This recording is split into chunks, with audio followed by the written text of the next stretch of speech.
Recently, I've been developing a wizard game called Spellslinger where you spell words to defeat enemies, inspired by the now discontinued game Bookworm Adventures.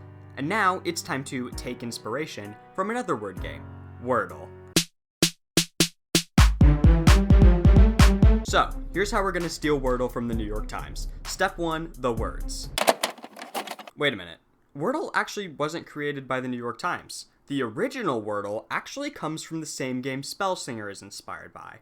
Bookworm Adventures. That's right, Wordle actually originated from Bookworm Adventures, in the form of a minigame that you play after you die in exchange for rewards, which is the same way I will be using it in Spellslinger. After you die a painful death, you will go to Reaper's Barge, a ship in the plane of death piloted by Reaper, where he will transport you back to the material plane. In addition, you can play a minigame called Death Word, totally not Wordle, where by winning, you can get death points. But what are death points, you ask? Death points are temporary skill points that last for one area, either until you complete it, leave early, or die a painful death. But what are skill points, you ask? Skill points are points that you can use to permanently upgrade one of three stats. Vitality, which increases your maximum health, Intelligence, which increases the damage each tile does, and Arcana, which increases the damage percentage bonus tiles get when you spell long words. You will get these skill points by earning XP from defeating enemies and leveling up. But what is XP, you ask? Yeah, no, actually you can figure out that one for yourself. Anyways, so, stealing Wordle, beginning with step 1, the words. All we have to do is run a loop that goes through every single 5-letter word in my Word document and pick a random one as the correct word. Seems just like Wordle so far, right? Well, it's a bit different actually. See, Wordle only has a list of 500 or so possible answers that it could be, whereas my Wordle has every single 5-letter word in the English language. So it can be much harder than you think. You can get random dumb words like infix. And to make it worse, I've improved my word list. Last time, I had a 50,000 word list, a relatively small number considering how many words there are in the English language. And it was using British spelling, which is why I spell artifact with an E instead of an I, just to keep it consistent. Except now the need for consistency has been thrown in the trash, because I have found a 178,000 word list that has every legal Scrabble word in it, meaning there should now be plenty of words to spell anything you want.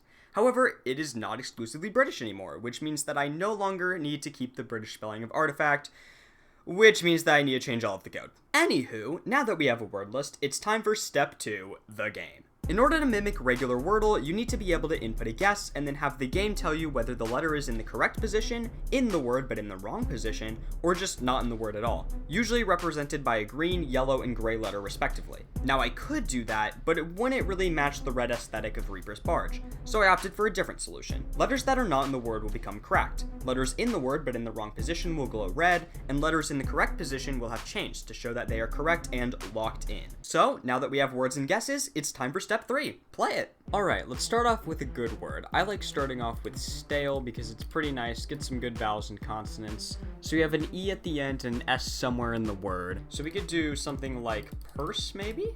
Okay, S and E at the end. It could be chose, that could be a good one. Okay, OSC, we're getting closer. And also something you can do in Death Word is you can choose which spot to select and then just fill in that. And actually there could be a double O here, so we could do moose. And there we go, we got it. So the word was moose. It does say you did not guess the death word, which is a bug that I'm currently working on, but we got 2 death points from that, which is nice. And the death points, you can just click on this little button in the skill point menu, and then you can assign these to whatever you want. So we'll just give us extra vitality for more health, and you can assign up to 3 from each stat. Granted, you can only get 3 at a time anyway, so it doesn't matter. Okay, I have no idea what this word is. The only letter that I have is F in the correct spot, and then I also know there's an I and an N somewhere, but I have basically no letters left, and I don't know what this word is. No word that I can think of fits this criteria, so I'm just gonna go nifty. I mean, this is obviously wrong, but infix! Yes, my favorite word, that I definitely know what that means. Okay, so enough of that.